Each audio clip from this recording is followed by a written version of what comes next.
Reviews of the latest Narnia film, Voyage of the Dawn Treader, have all agreed that the standout performance is from newcomer Will Poulter, 17-year-old British actor who plays the part of Cousin Eustace.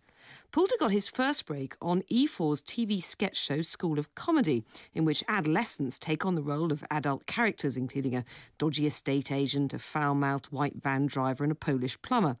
The TV programme was born out of an after-school comedy club in West London, which Will Poulter joined as a 12-year-old.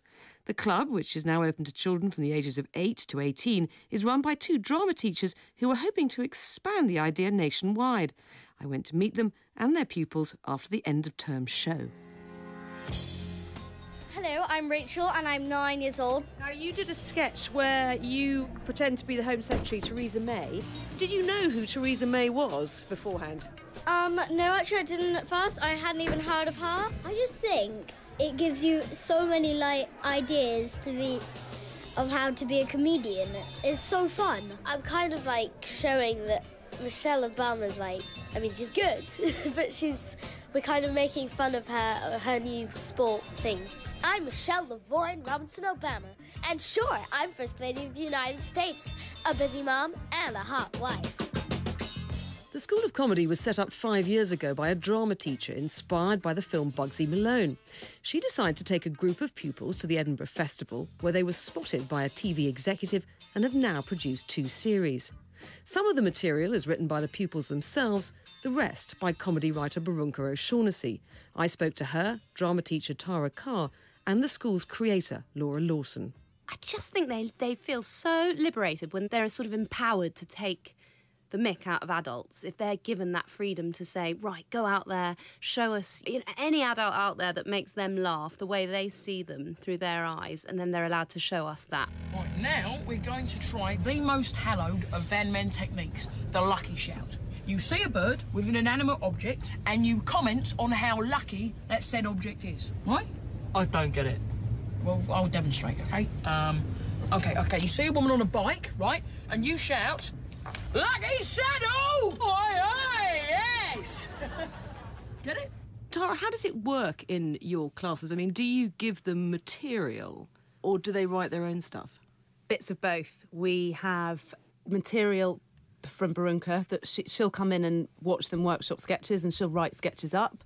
She'll write sketches for them and they will create their own sketches from ideas we'll give them. If it's a bad sketch, you can just say it's a bad sketch, and then Laura or Tara will say, okay, I admit it's quite bad, let's have a new one.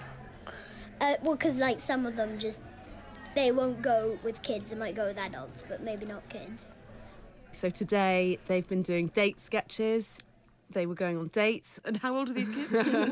God, it's hard to stop them being really filthy, though, sometimes, isn't it? They're depraved minds. It's quite disturbing. Well, I was going to put that to you, actually, because I think it says somewhere on some of your material, grown-up comedy sketches with no boundaries. What do you mean by that? I think you wrote that, Laura, didn't you? Yes. I wrote it. And I mean it. I do mean it. They've got no boundaries in the sense that if they want to do a sketch where they depict a blind date, for example, and they want to... Their chat-up line is, "Oh, nice to see you, thank you very much," and then, "Did it hurt when you fell from heaven because you look like an angel?" These are their bad chat-up lines. And then the last line they came up with today was... "I like your boobs." But, usually you go, "Oh, no, you can't say boobs, you're 8 years old," and it's derogatory. But they love it, and it makes everyone laugh. And they've probably heard someone else say it to someone else, so why shouldn't they be allowed to say it? There are no boundaries in that sense. But what about the ethics of it? I mean, do you ever worry that the parents are going to complain, or that maybe that you're making these children a little bit more worldly than they would be otherwise? The thing is, we have always had total and utter supportive parents. And actually, one parent said to us recently, she said, "Oh, gosh, the reason our children love this club so much is because it's not about parents pushing children to do something after school. It's about children saying, this is where we want to go, this is where we feel we belong, and can we do it again and again?" And they said, as a parent, that's such a lovely thing to hear from your child. Can you tell me when you first started thinking that you liked comedy? What was the first thing that you saw and you thought, gosh, I'd quite like to do that? Sure, it was like the Mr. Bean or Monty Python. You're a Monty Python fan, are you? I love Monty Python. Rob Brydon, hard to say, lots of them. Do you think this generation who have grown up, and I know this from my own kids, grown up watching comedy sketches on YouTube and far more savvy about comedy perhaps than, you know, kids would have been even just sort of, you know, 10 years ago, pre-YouTube. Yeah, I think so. I mean, they're so open to such a vast range of, like, even archive, you know, going back sort of, you know, decades of comedy history as well as sort of contemporary stuff. And yeah, there's so much out there, and it's quite hard competing with that, actually, with scripted material, certainly, because usually the funniest stuff is, you know, people just falling off things and hurting themselves. I mean, you can't really compare with that, can you? They're the best and the easiest and the cheapest laughs. So yeah, it's tough. I think they're a tougher crowd, basically, younger generations. I don't know, all the sketch shows. My first ones I remember, like, was Little Britain. I was obsessed with that when it first came out. I guess that's an inspiration. Michael McIntyre is amazing. Peep Show, awesome. For us, it's a real treat because, you know, we're getting children with really open minds. I think the best thing about it, though, like, just watching you run the clubs, and I think the thing where the best material comes from as well is the improvisational games, you know, or theatre games, whatever you kind of call them, and they're the sort of standard classic things you do when you're devising any kind of comedy, really. But that's the fun part, I reckon. Sitting in the audience at the school's end-of-term show in a small theatre above a pub in West London were several of its well-known alumni, cheering on the next generation of young comics. I'm Beth Rylance and I'm 19. What's your favourite sketch? I'd probably have to say the Saffers that I do with Will, which is like these two South African security guards who sit and do absolutely nothing all day, and basically all the sketches of them just talking nonsense. How's it? No fine, how's it? Oh, no fine, that wurst looks lekker, eh? Ah, lekker, cracker. I can't wait, man. I'm going to turn it 8. No, don't turn it, it's too soon, eh? It's not too soon. It's too soon. I'm going to turn it 8. Did you guys come up with that idea or those accents, or was that written for you? We actually came up with the idea. Will could always do a South African accent, and then I picked up on it, and it just began that we would kind of talk to each other in a jokey way in those accents, and then it developed, and Barunka overheard us talking like that and went, "What are those accents that you're doing?" I went, "Oh, actually, they're South African," and then Barunka wrote it down, and it kind of magically appeared in a script, and that was where it came from, really. We interviewed the comedian Simon Amstel here on Front Row recently, and he talked about this life-changing moment when he was sort of 12 or 13. Because he was so shy, his parents sent him to a sort of Saturday drama club, and the moment he first realised that he could make an audience laugh, he said, was a turning point in his life. I mean, have you had kids come to the comedy club who've been sent by their parents because they're shy?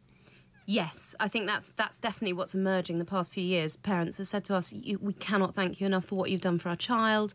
Before they started School of Comedy, they were incredibly shy and they struggled a bit at school and they struggled with their peers, and they come here and they have just grown in confidence. I still am really nervous getting on stage, but, like, it definitely was a thing at the start, being very nervous and getting over that, but yeah, it's just, I guess it's helped, yeah. Before, when I started off and it was my first time doing the class, and then and she said, "You're really good. Why don't you do this club?" So then I thought, oh yeah, I'd love to do that. So my parents came home and they brought it in, and then I started doing this, and I just enjoy it, every second of it. It's so fun. The opening scene, I was very much stressing out backstage. I was really stressing out and I was getting very worried, but it was fine once you go out. It's kind of all the lights just block the audience. Now, you've been going for 5 years and you've already produced your first movie star. Yes, Will Poulter.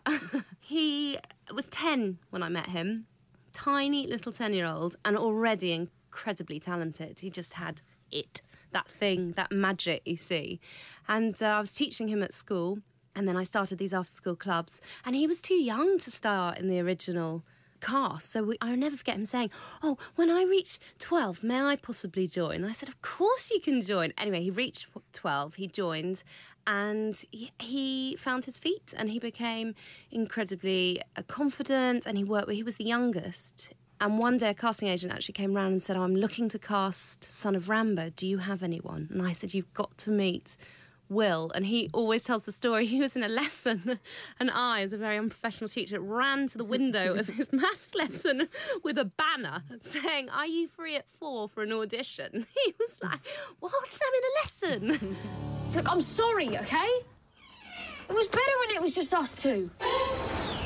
Son of Rambo, take 1. Click. Action! I've come to save you, Rambo! Spent the summer filming that, and then we took the School of Comedy cast at the Edinburgh Festival, and then we got the School of Comedy series. So already he was getting bits and bits under his belt. And then, yes, Narnia was the second audition after that, which he got.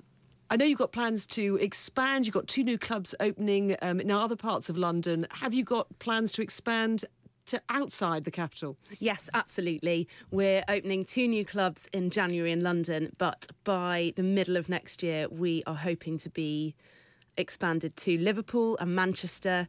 We've got Beth from the series up in Liverpool, so she's going to open a club there. We've got Ella in Exeter, and we've got others going to different universities and different towns, so we're hoping to be open in lots more cities.